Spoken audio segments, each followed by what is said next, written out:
बड़ी खबर से। छोटे शहर की बड़ी कहानियां।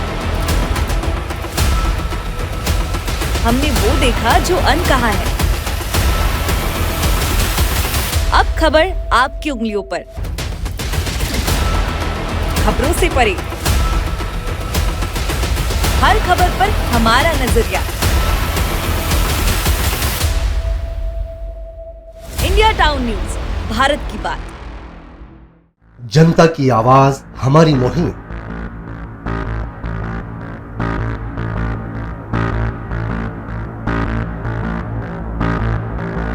डिजिटल युग की नई आवाज।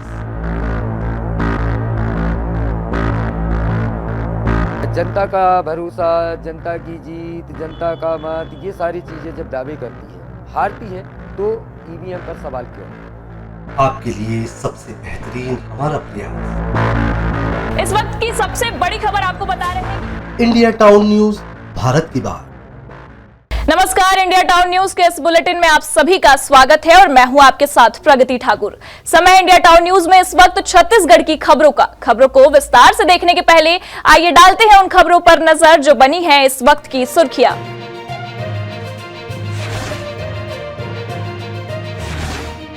तेज हुई सुसाइड पर सियासत। एक ही परिवार के 3 सदस्यों ने लगाया मौत को गले। सुसाइड नोट में आर्थिक तंगी का जिक्र। कांग्रेस ने भाजपा को घेरा। 6 सदस्यों की टीम बनाकर करवा रही मामले की जांच।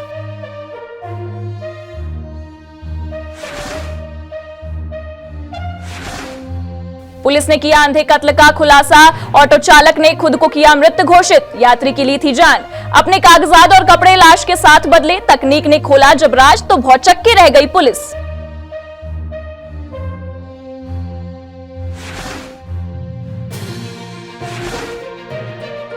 लगातार बढ़ रहा कोरोना का आंकड़ा। दुर्ग में 13 मरीज पॉजिटिव तो 1 की गई जान। प्रशासन ने बढ़ाई जांच की संख्या। हाई अलर्ट पर विभाग। लोगों से सावधान और सचेत रहने की अपील।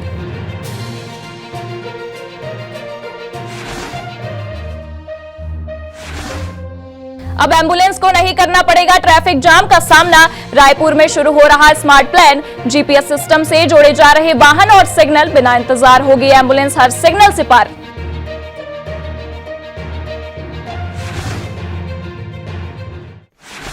और अब खबरें विस्तार से। राजधानी रायपुर के मठपुरैना में हुई सुसाइड मामले में राजनीतिक सियासत तेज हो गई है। मजदूर परिवार के द्वारा एक ही परिवार के पति पत्नी और पुत्री एक ही साथ घर के मियार में लगे पंखे से लटक कर आत्महत्या कर ली। आत्महत्या के इस पूरे घटनाक्रम के मामले में कांग्रेस ने 6 सदस्यीय टीम जांच के लिए बनाई है।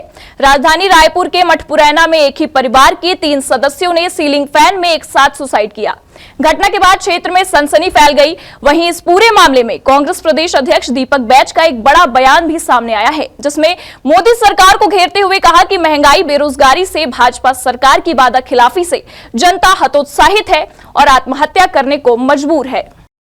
टीकापारा इलाके में सामने आए सामूहिक आत्महत्या के मामले में कांग्रेस ने इस पूरे प्रकरण के जांच का फैसला करते हुए जांच समिति का गठन किया है। इसके लिए 6 सदस्यीय टीम बनाई गई है, जिसमें पूर्व विधायक विकास उपाध्याय को समिति का संयोजक बनाया गया है। इसके अतिरिक्त बतौर सदस्य गिरीश दुबे, प्रमोद दुबे, नंद कुमार सेन, पार्वती साहू और डॉक्टर करुणा कुरे का नाम शामिल किया गया है। गौरतलब है कि मठपुरैना स्थित BSUP कॉलोनी के एक मकान में सेन परिवार द्वारा खुदकुशी के मामले में बड़ा खुलासा हुआ है। बताया जा रहा है कि परिवार के मुखिया लखनलाल सेन ने आर्थिक तंगी के चलते पूरे परिवार के साथ खुदकुशी की है। हालांकि पुलिस की ओर से किसी भी प्रकार का कोई आधिकारिक रूप से पुष्टि नहीं हुई है कि घटना किस कारण से हुई।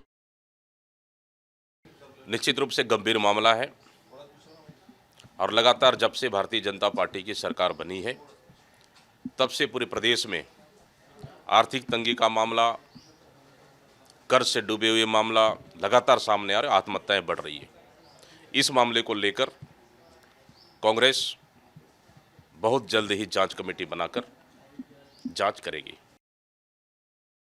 मठपुरैना के BSUP कॉलोनी के कुछ लोगों के द्वारा टीकापारा थाना में सूचना मिली कि कॉलोनी के एक मकान अंदर से बंद है और कमरे से बदबू आ रही है, जिसके बाद टीकापारा पुलिस और FSL की टीम के मौके पर पहुंचने के बाद घर को खोला गया तो पुलिस ने घर की सघन तलाशी ली तो लटके शवों के पास ही एक डायरी मिली है, जिसमें आर्थिक तंगी से खुदकुशी करने की स्पष्ट बात लिखी गई है। पुलिस ने डायरी के पन्ने में लिखे सुसाइडल नोट समेत पूरी डायरी को जब्त कर पूरे मामले की हेडलाइट एक्सपर्ट समेत कई स्तर की जांच शुरू कर दी है।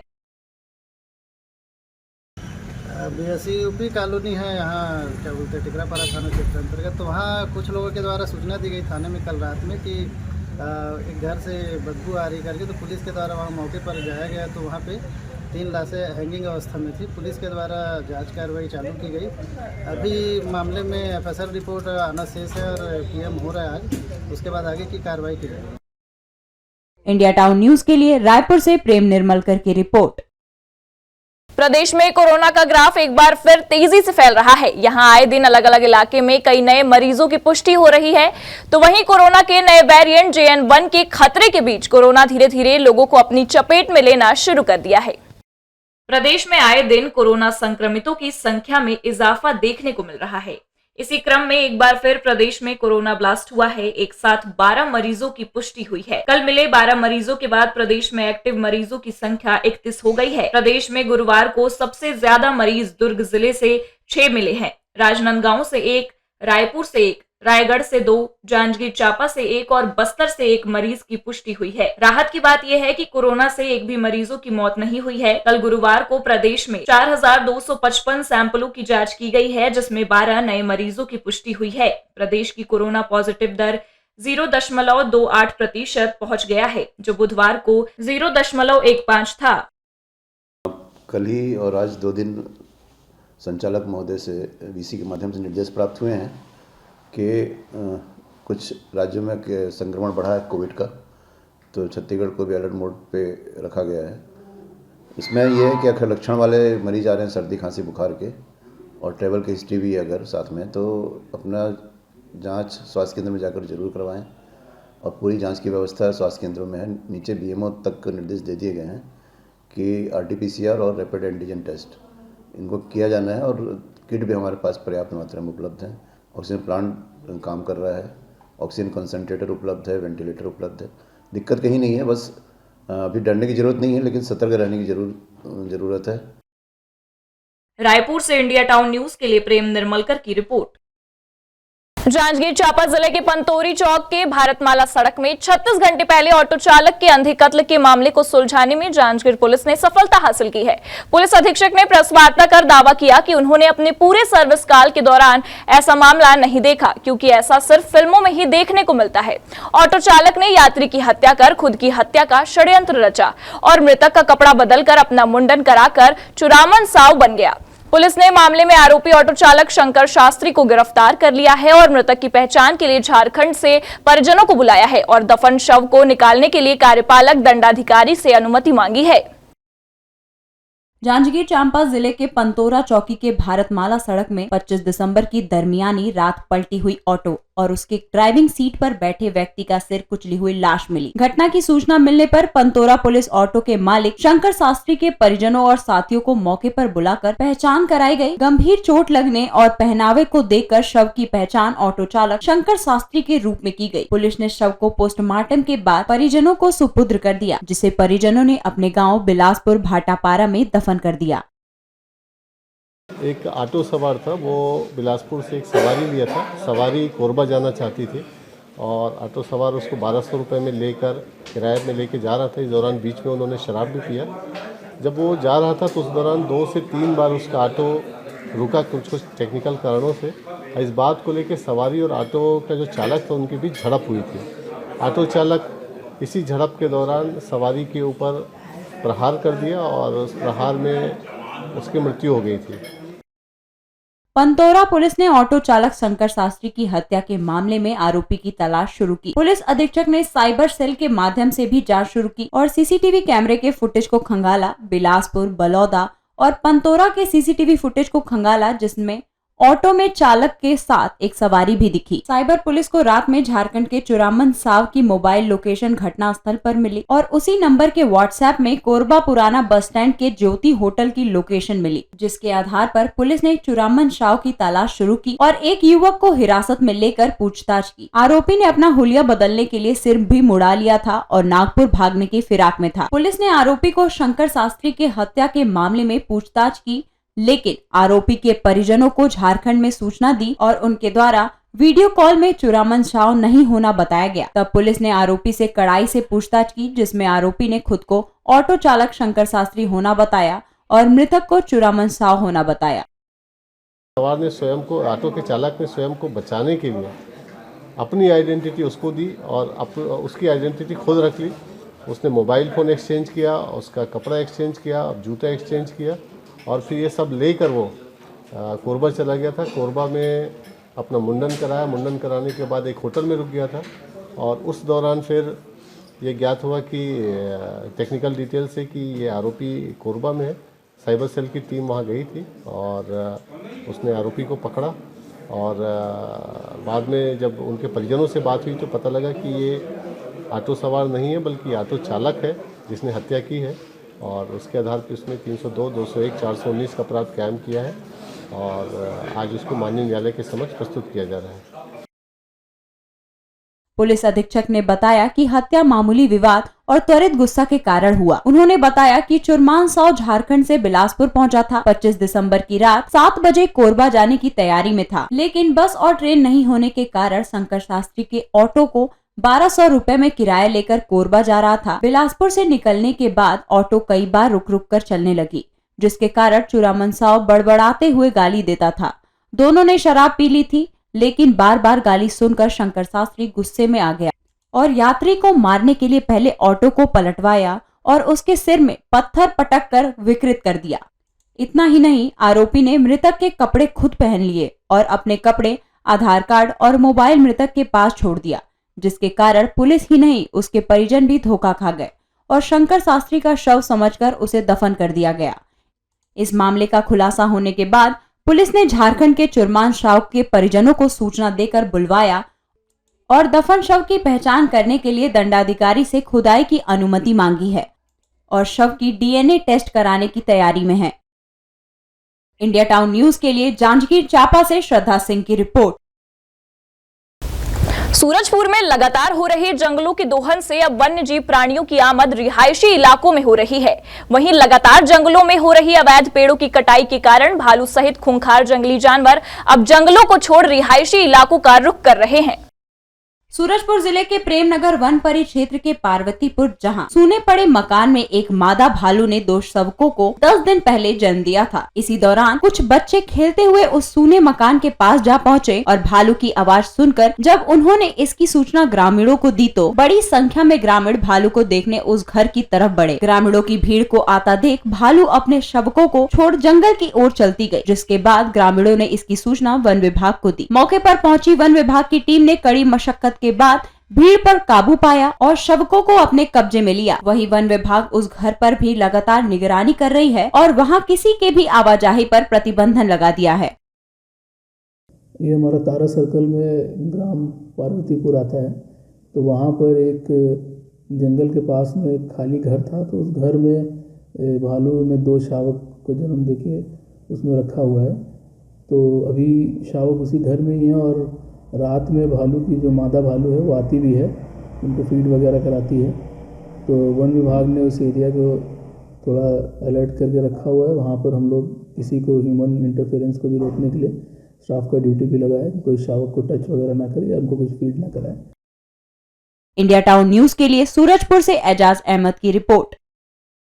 भाजपा सरकार बनते ही मोदी की सबसे महत्वाकांक्षी योजनाओं पर फिर से कार्य होने शुरू हो गए हैं। ऐसी ही एक योजना है उज्ज्वला, जिसके लिए जगह जगह स्टॉल लगाकर फिर से पंजीयन कार्य शुरू हुआ है, लेकिन महिलाओं का आरोप है कि उनका कार्य समय पर नहीं हो पा रहा है। प्रदेश में भाजपा की सरकार बनते ही उज्ज्वल गैस योजना का लाभ लोगों तक पहुंचाने के लिए एक बार फिर से सरकार अभियान चला रही है, जिसके लिए जिले में कई ग्राम पंचायत से लेकर नगर पालिका स्तर तक जगह जगह स्टॉल लगाकर महिलाओं का पंजीकरण किया जा रहा है।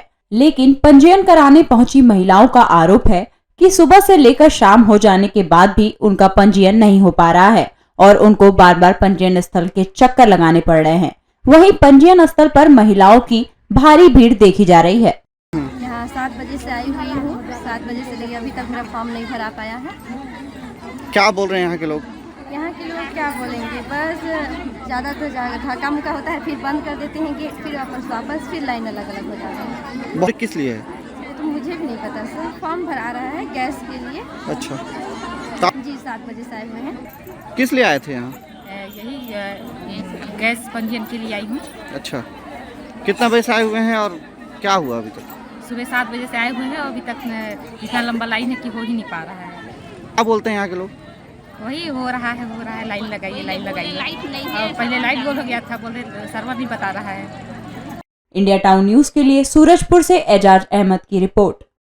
छत्तीसगढ़ प्रदेश के राजनांदगांव में बसंतपुर थाना के अंतर्गत एक किराना स्टोर में देर रात शॉर्ट सर्किट से आग लग गई। सूचना मिलने के बाद पुलिस व फायर ब्रिगेड की टीम मौके पर पहुंचकर जब तक आग पर काबू पाते तब तक स्टोर में रखा सामान जलकर खाक हो गया।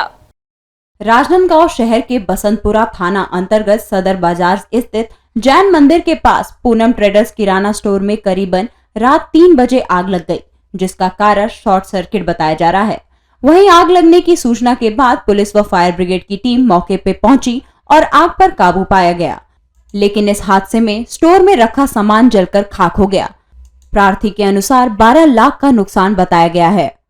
थाना बसंतपुर थाने के पीछे में श्री चंद जैन जिनकी की पूनम ट्रेडर्स के नाम से एक किराना दुकान है, जिसमें कल रात्रि में शॉर्ट सर्किट से आग लगना प्रार्थी के द्वारा बताया गया है, जिस पर से कि भी अग्रिम वैधानिक कार्रवाई की जा रही है और 10 से 12 लाख रुपए का नुकसान तकरीबन उनके द्वारा बताया जा रहा है।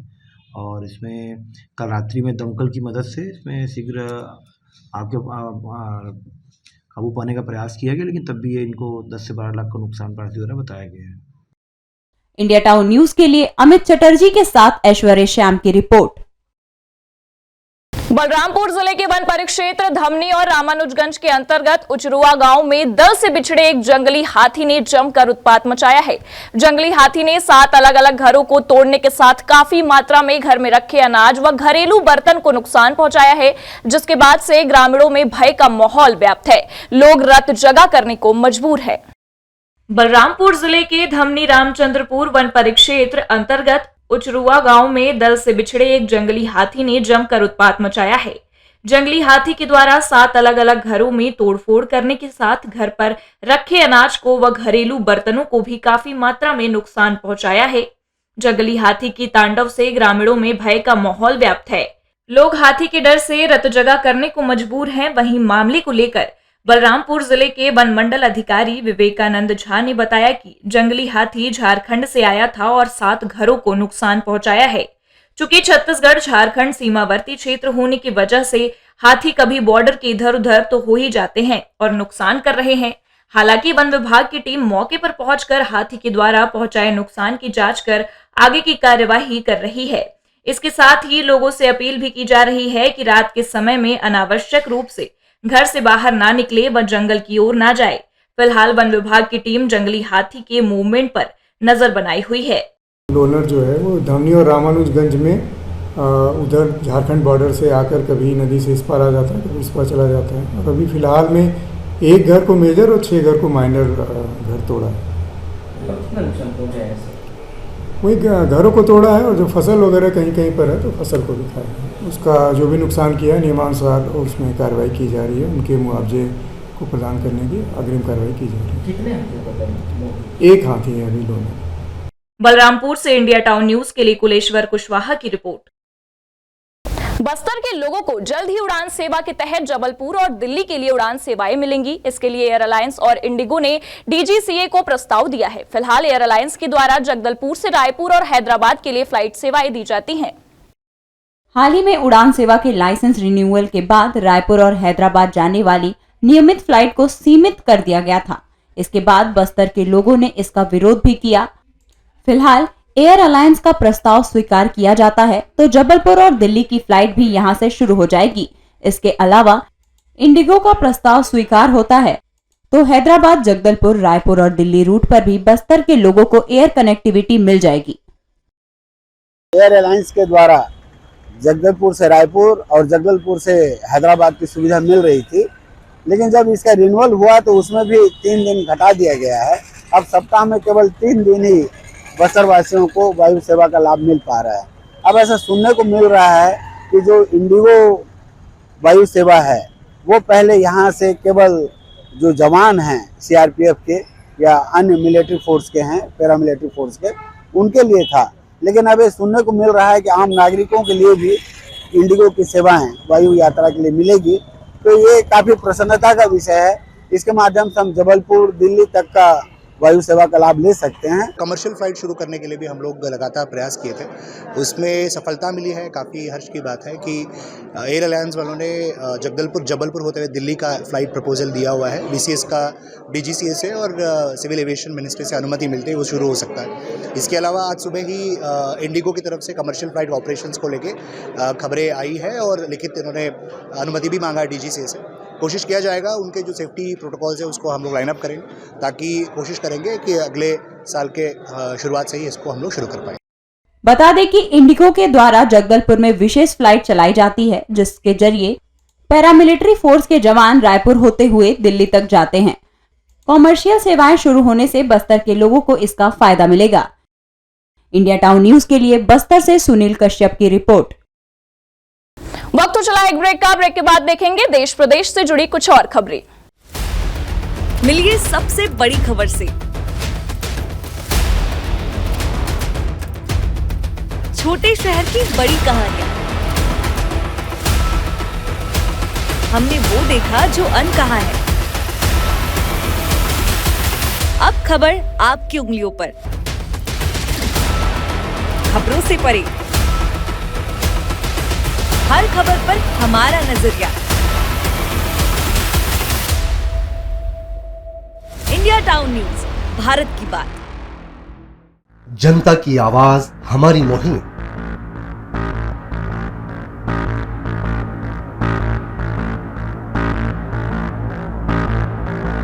डिजिटल युग की नई आवाज। जनता का भरोसा, जनता की जीत, जनता का मत, ये सारी चीज़ें जब दावे करती है, हारती है, तो EVM पर सवाल क्यों? आपके लिए सबसे बेहतरीन हमारा प्रयास। इस वक्त की सबसे बड़ी खबर आपको बता रहे हैं। इंडिया टाउन न्यूज, भारत की बात। ब्रेक के बाद आपका स्वागत है। राजधानी रायपुर में ये पहला प्रयोग होगा जिसमें एम्बुलेंस में GPS सिस्टम लगने से और मोर रायपुर ऐप से ग्रीन कॉरिडोर को ट्रैफिक सिग्नल से कनेक्ट करने के बाद गंभीर मरीज को ले जा रही एम्बुलेंस जैसे ही चौराहे से 200 मीटर दूर रहेगी, रेड सिग्नल ऑटोमेटिक हो जाएगा ग्रीन और एम्बुलेंस आसानी से निकलकर जा सकेगी। छत्तीसगढ़ की राजधानी में गंभीर मरीजों को ले जाने वाली एम्बुलेंस के लिए ऑटोमेटिक ग्रीन कॉरिडोर सिस्टम बनाया जा रहा है। इसके लिए एम्बुलेंस में GPS सिस्टम लगाकर उसे चौराहों पर लगे सिग्नल और ITM के कैमरे से कनेक्ट किया जाएगा। इसके बाद एम्बुलेंस जैसे ही चौराहे से 200 मीटर दूर रहेगी, GPS सिस्टम एक्टिव होगा और जिस मार्ग से एम्बुलेंस आ रही होगी उस मार्ग में सिग्नल ग्रीन हो जाएगा। एम्बुलेंस के गुजरने तक सिग्नल ग्रीन रहेगा। इस सिस्टम को लॉन्च करने के लिए ट्रायल भी किया जा चुका है। शहर के 51 चौक चौराहे पर RTMS के तहत हाईटेक सिग्नल लगाए गए हैं। सभी को एम्बुलेंस में लगे GPS से कनेक्ट किया जाएगा। इसमें एम्बुलेंस जब जिस चौराहे पर पहुंचेगी सिग्नल ग्रीन हो जाएगा। RTS RTMS के कंट्रोल से इस स्क्रीन पर देख सकेंगे, जहां से सभी संबंधित इलाकों के ट्रैफिक अफसर को अलर्ट किया जाएगा। DCP ट्रैफिक गुरजीत सिंह ने बताया कि एम्बुलेंस को शहर के सभी सिग्नल पर ग्रीन लाइट मिलेगा। इसका दोबारा ट्रायल किया गया, दोनों बार सफलता मिली है। अगले माह इसे चालू कर दिया जाएगा। इसमें बेसिकली ग्रीन कॉरिडोर स्कीम नाम है इसका स्कीम का, और इसमें ये करने वाले हैं कि जो भी एम्बुलेंस है, अगर कोई इमरजेंसी सर्विस पे है एम्बुलेंस, तो वो उसको कोई भी सिग्नल पे रुकना ना पड़े। जब भी जिस भी सिग्नल में वो पहुँचे तो उसको ग्रीन सिग्नल मिले और आसानी से वो अपने गंतव्य तक चले जाए और समय की बचत हो। ताकि कई बार हम देखते हैं कि कोई घायल है या गंभीर रूप से गंभीर है, कोई मरीज़ है, वो समय पे हॉस्पिटल नहीं पहुंचने के कारण उसकी हालत और ज़्यादा ख़राब हो जाती है। ऐसी स्थिति से बचने के लिए कि समय पर वो हॉस्पिटल पहुंच सके, ये स्कीम लागू की जा रही है, जो रायपुर के शहर में जितने भी सिग्नल लगे हैं उन सभी सिग्नलों पे काम करेगा। निजी और सरकारी अस्पतालों की सभी एम्बुलेंस में सिस्टम लगाया जाएगा। पहले चरण में शहर की सभी सरकारी अस्पताल में चल रही एम्बुलेंस में ये सिस्टम लगाया जाएगा।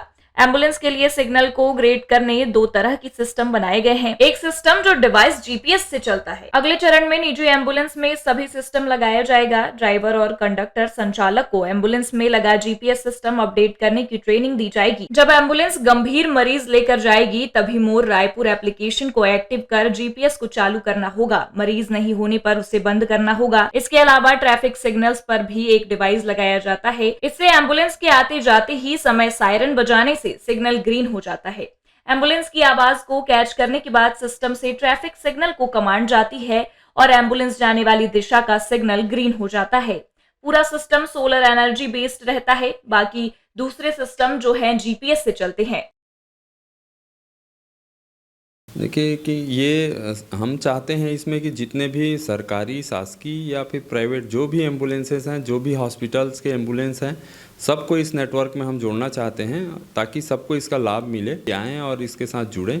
आपको इसमें कुछ भी ज़्यादा बहुत खर्चा है नहीं। जीपीएस लगभग सभी हॉस्पिटल्स के एम्बुलेंसेस में लगे हैं। सिर्फ हमको उसको शेयर करना है, हमारे आईटी सिस्टम के साथ, नेटवर्क के साथ जोड़ना है। निश्चित तौर पर इस स्कीम से जो मरीज हैं जिनको जल्दी अस्पताल पहुंचने की ज़रूरत होती है, गंभीर मरीज होते हैं, उन मरीजों को समय पे हॉस्पिटल पहुंचने पे निश्चित तौर पे इससे मदद मिलेगी। रायपुर से इंडिया टाउन न्यूज के लिए प्रेम निर्मलकर की रिपोर्ट। केरल में कोविड के नए वेरिएंट के मिलने के बाद दुर्ग जिले में भी कोरोना के मरीज लगातार बढ़ते जा रहे हैं। पिछले 5 दिनों के भीतर जिले में कोरोना मरीजों की संख्या 13 पहुंच गई है, जहां कोविड संक्रमण से एक बुजुर्ग की सेक्टर 9 में मौत हो गई। मृतक बुजुर्ग भिलाई के कैंप 1 का रहने वाला है। फिलहाल स्वास्थ्य विभाग पूरी तरह से अलर्ट मोड पर है। जिले में कोरोना के बढ़ते मरीजों को देखते हुए जिला स्वास्थ्य विभाग हाई अलर्ट मोड पर है। स्वास्थ्य विभाग द्वारा अस्पतालों तथा स्वास्थ्य केंद्रों में कोरोना जांच की सुविधा दी गई है। विभाग द्वारा कोविड-19 के विषाणु के संक्रमण के प्रसार पर सतत निगरानी के निर्देश जारी किए गए हैं। आगामी नववर्ष को देखते हुए कोविड संक्रमण के प्रसार की रोकथाम के लिए रेस्पिरेटरी हाइजीन तथा कोविड अनुरूप व्यवहार का पालन करने को कहा गया है। समुदाय में कोविड-19 से बचाव के लिए कोविड व्यवहार के संबंध में लोगों को जागरूक करने को कहा गया है। जिले में 178 लोगों की कोरोना जांच की गई। आरटीपीसीआर किट के द्वारा 47 लोगों की जांच हुई तथा 131 रैपिड एंटीजन टेस्ट लिया गया। वहीं जिला स्वास्थ्य अधिकारी जेपी मेश्राम का कहना है कि प्रदेश में कोविड के मरीज बढ़ रहे हैं, इसके चलते जिले में भी टेस्टिंग बढ़ा दी गई है। कल 178 टेस्टिंग की गई, उनमें से 6 पॉजिटिव मरीज मिले हैं। अब तक जिले में 13 पॉजिटिव मरीजों का इलाज जारी है। इनमें से 2 मरीज सेक्टर 9 अस्पताल में भर्ती हैं। इनमें से 1 मरीज की मौत सेक्टर 9 में ही हो चुकी है। लोगों से अपील की जा रही है कि जितने भी लोग गंभीर बीमारी से ग्रस्त हैं, वह सब लोग भीड़भाड़ वाले इलाके में ना जाएं। जिले में कोविड के मरीजों के लिए पर्याप्त रूप से बेड की व्यवस्था की गई है। लगातार स्वास्थ्य विभाग अलर्ट मोड पर है। तो हमें भी निर्देश प्राप्त हुए थे कि हमने भी अपने जिले में टेस्टिंग बढ़ाई है। तो कल हमारी 178 टेस्टिंग हुई थी, जिसमें 6 पॉजिटिव आए थे। और पहले से भी हम लोग जो टेस्टिंग कर रहे हैं उसमें 751 टेस्टिंग हमने कर चुका है। हेल्थ विभाग पूरा जो है इस पे एकदम अलर्ट मोड पे नज़र रखे हुए है। एक भी केसेस ऐसे मिलते हैं तो हम उनके ऊपर गहराई से पता करते हैं और पॉजिटिव लोग अभी जितने भी लोग हैं जो एडमिट नहीं हैं, 11 लोग, इन लोग को हम होम आइसोलेशन में रखे हुए हैं और उन सब की तबीयत ठीक। वहीं डॉक्टरों का कहना है कि लोगों को सतर्कता बरतना जरूरी है, क्योंकि तीसरे लहर में मौतों की संख्या में काफी इजाफा देखा गया था, लेकिन चौथी लहर में मौतों की संख्या में कमी है। हम लोगों ने हर अस्पताल को निर्देश दिया है कि जहां जहां भी सर्दी खांसी के मरीज आते हैं, टेस्ट करने के बाद पॉजिटिव आते ही तुरंत हमें सूचना दे।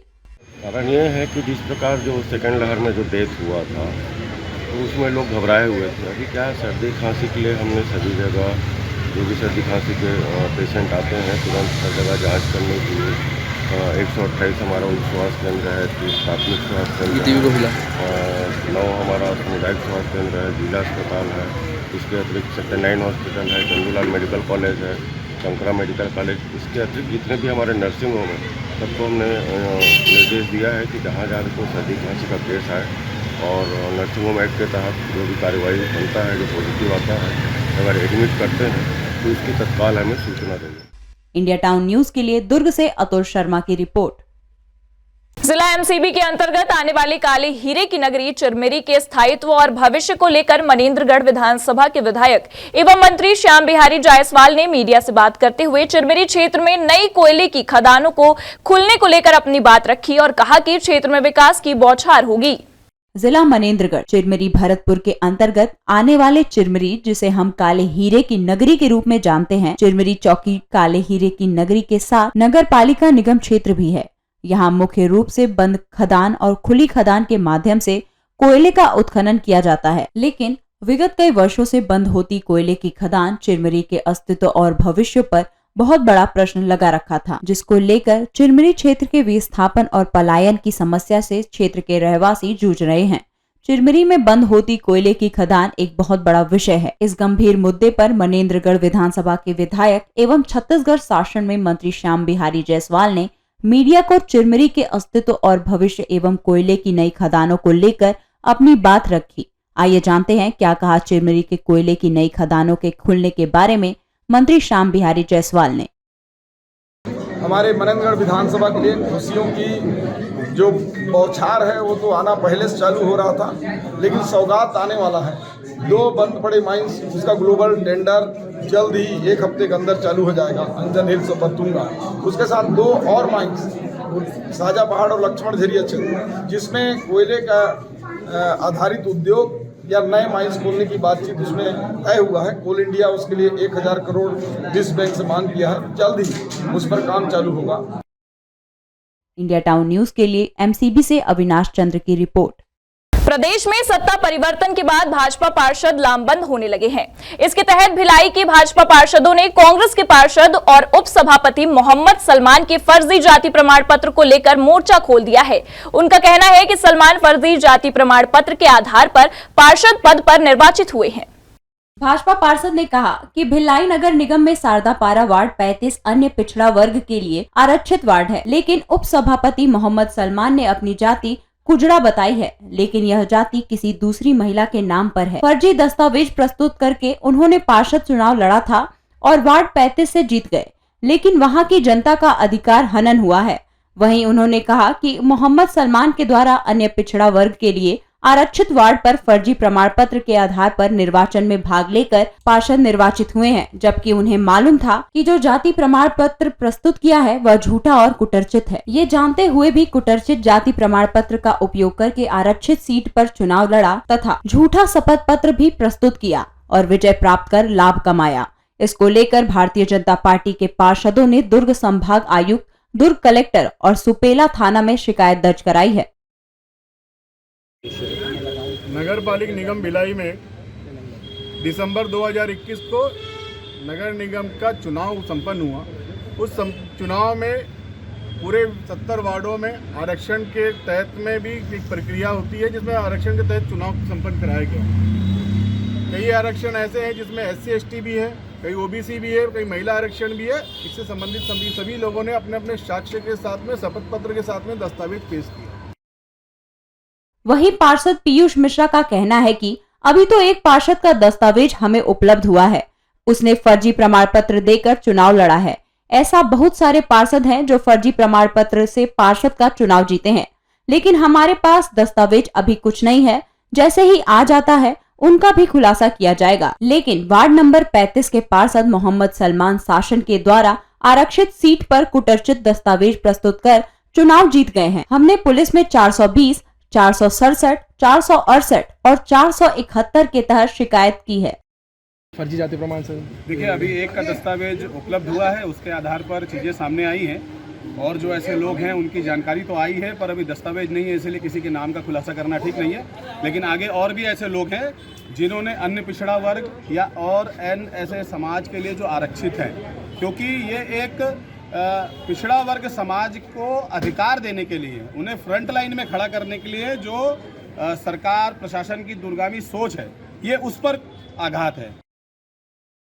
इंडिया टाउन न्यूज के लिए दुर्ग से अतुल शर्मा की रिपोर्ट। पूर्व प्रधानमंत्री भारत रत्न स्वर्गीय अटल बिहारी वाजपेयी जी की जयंती 25 दिसंबर 2023 को सुशासन दिवस के रूप में मनाए जाने की कड़ी में 31 दिसंबर 2023 तक नगर पंचायत द्वारा स्वच्छता अभियान चलाया जा रहा है। 25 दिसंबर 2023 को पूर्व प्रधानमंत्री अटल बिहारी वाजपेयी के जन्मदिन को सुशासन दिवस मनाए जाने की कड़ी में नगर पंचायत द्वारा 31 दिसंबर तक स्वच्छता अभियान चलाया जा रहा है। इसी क्रम में मुख्य नगर पालिका अधिकारी कमल नारायण जंघेल के नेतृत्व में स्वच्छता दीदियों सहित अन्य कर्मचारी ने नगर के शहीद पार्क सहित बस स्टैंड, विभिन्न वार्डों एवं हाई स्कूल मैदान में श्रमदान कर साफ सफाई कर प्लास्टिक, झिल्ली, पन्नी, कचरा आदि उठाकर स्वच्छता हेतु जागरूकता लाने संदेश दिए हैं। हमारा नगर पंचायत का एक स्लोगन है कि मेरा शहर साफ हो जिसमें सबका हाथ हो। इसी थीम को हम लोग क्रियान्वित कर रहे हैं और माननीय अटल बिहारी वाजपेयी जी के जन्म दिवस से लेकर के 31 तारीख तक के साप्ताहिक स्वच्छता अभियान चलाया जा रहा है। ये तो नगर के विभिन्न वार्डों में जा करके जहाँ पर एक लक्ष्य करके हम लोग सफाई कर रहे हैं और आज ये इसी क्रम में काली मंदिर, इसी क्रम में शहीद पार्क के सामने और यहाँ एक दिन तालाब, ऐसे करके हम लोग ये इतने जगह कर चुके हैं। और स्वच्छता अभियान के संबंध में नगर पंचायत के सीएमओ कमल नारायण जंघेल ने बताया कि शासन के आदेश अनुसार पूर्व प्रधानमंत्री अटल बिहारी वाजपेयी जी के 25 दिसंबर को सुशासन दिवस के रूप में मनाया जाता है। इसके अंतर्गत 25 दिसंबर से एक सप्ताह तक स्वच्छता अभियान चलाना है। इसी कड़ी में विभिन्न वार्डों, नगर के अन्य स्थानों सहित हाई स्कूल मैदान में श्रमदान कर स्वच्छता अभियान चलाया गया। इंडिया टाउन न्यूज के लिए छुई खदान से करण सिंह ठाकुर की रिपोर्ट। गरियाबंद में प्रशासन द्वारा जब्त शुदा धान को दबंगई पूर्वक ले जाने का मामला प्रकाश में आया है। इसके बाद अब प्रशासन एक्शन मोड में है। मामले में लिखित सूचना के आधार पर देवभोग एसडीएम ने दबंगई दिखाने वाले व्यक्ति के खिलाफ पुलिस को एफआईआर दर्ज करने का निर्देश दिया है। यह पूरा मामला देवभोग ब्लॉक के ग्राम बरबहली का है। विगत 10 दिसंबर को बरबहली के नवापारा में 500 बोरा अवैध भंडारण की सूचना पर धान की जब्ती की गई थी। यह कार्यवाही एसडीएम अर्पिता पाठक के निर्देश पर पटवारी ने की थी। पंचनामा के लिए कार्यवाही के दरमियान कोई सामने नहीं आया। ऐसे में जब्त शुदा 500 बोरा धान को ग्राम कोटवार के सुपुर्द कर दिया गया था। पहले दिन जब्त शुदा धान के लिए कोई भी दावेदार सामने नहीं आया। फिर 2 दिनों बाद कुछ रकबा के आधार पर पूर्व सरपंच पति पुनीत सिन्हा ने दावा किया। इस दावे के बाद मामले में रकबा पड़ताल व अन्य जांच जारी थी। लेकिन इसी बीच 24 दिसंबर को जब्त शुदा धान की पुनीत सिन्हा ने अपनी मौजूदगी में ट्रैक्टर से परिवहन कराना शुरू कर दिया। मामले की लिखित सूचना कोटवार जयचंद ने 24 को ही दे दी थी। थाना प्रभारी देवभोग को लिखे पत्र में बताया था कि पुनीत सिन्हा अपनी मौजूदगी में ट्रैक्टर से 320 बोरी धान ले गया। दरअसल 24 व 25 को सरकारी अवकाश था, जिसका दबंग द्वारा खुलकर फायदा उठाया गया। कोटवार के मना करने के बाद भी नियम विरुद्ध पुनीत राम सिन्हा द्वारा जब्त धान का उठाव लगातार किया जाता रहा। देवभोग एसडीएम अर्पिता पाठक का कहना है कि पटवारी के द्वारा धान जब्त की गई थी, जिसे कोटवार को सुपुर्द किया गया था, लेकिन किसी ने क्लेम नहीं किया था जिसकी जब्ती बनाई गई थी। वहां किसी व्यक्ति के द्वारा बलात् ले जाने की सूचना कोटवार से मिली थी, जिसकी लिखित सूचना के आधार पर पुलिस को एफआईआर के लिए लिखा है, जो कि अभी प्रक्रियाधीन है। उसमें आवश्यक कार्यवाही की जाएगी। हाँ, यस, कोटवार के द्वारा धान जब्त किया गया था, पटवारी के द्वारा धान जब्त किया गया था और कोटवार को सुपुर्द किया गया था, लेकिन वहाँ पे किसी ने क्लेम नहीं किया था, इस वजह से उसकी जब्ती बनाई गई थी। उसके बाद वहाँ पे किसी व्यक्ति ने उसको बलात् लेकर आने की सूचना हमें कोटवार से मिली थी, जिसकी लिखित सूचना के आधार पर हमने पुलिस को भी लिखा है, एफआईआर के लिए लिखा है, लेकिन वो अभी प्रक्रियाधीन है, उसमें आवश्यक कार्यवाही की जाएगी। गरियाबंद से इंडिया टाउन न्यूज के लिए नीरज शर्मा की रिपोर्ट। सक्ती में मंगलवार को एक युवक पर जानलेवा हमला करने वाले आरोपी को गिरफ्तार करने में पुलिस को सफलता मिली है। ये आरोपी हुलिया बदलकर उड़ीसा में रह रहा था।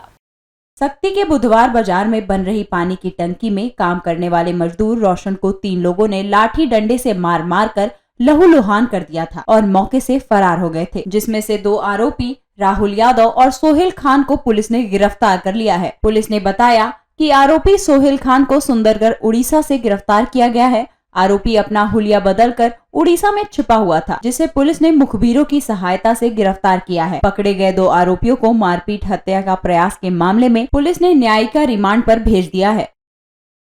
टेमर निवासी रोशन को 3 लड़के लोगों ने लकड़ी से मारकर चोट पहुंचाई थी, जिनमें से आहत अभी कोमा में है, इलाज चल रहा है। तीनों आरोपियन तीनों घटना को अंजाम देकर भाग गए थे, जिसमें से एक आरोपी राहुल यादव को उसी दिनांक को गिरफ्तार कर न्यायिक रिमांड पर भेजा गया है और एक आरोपी सुज्जू खान को थाना शक्ति पुलिस उड़ीसा से गिरफ्तार कर थाना लाया है वैधानिक कार्रवाई। इस मामले में एक आरोपी फरार है जिसकी पुलिस पतासाजी में जुटी हुई है। पुलिस का दावा है कि जल्दी तीसरा आरोपी भी पकड़ा जाएगा। इंडिया टाउन न्यूज के लिए शक्ति से रजत गोयल की रिपोर्ट। ये थी अब तक की खबरें। अब मुझे दीजिए इजाजत, लेकिन आप अपने पसंदीदा न्यूज चैनल को लाइक, शेयर और कमेंट्स करना ना भूलें। साथ ही पल पल की खबरों और मनोरंजन के साथ ही देश प्रदेश की जानकारियों के लिए आप जुड़े रहिए इंडिया टाउन न्यूज के साथ। नमस्कार। मिलिए सबसे बड़ी खबर से। छोटे शहर की बड़ी कहानियां। हमने वो देखा जो अनकहा है। अब खबर आपकी उंगलियों पर। खबरों से परे, हर खबर पर हमारा नजरिया।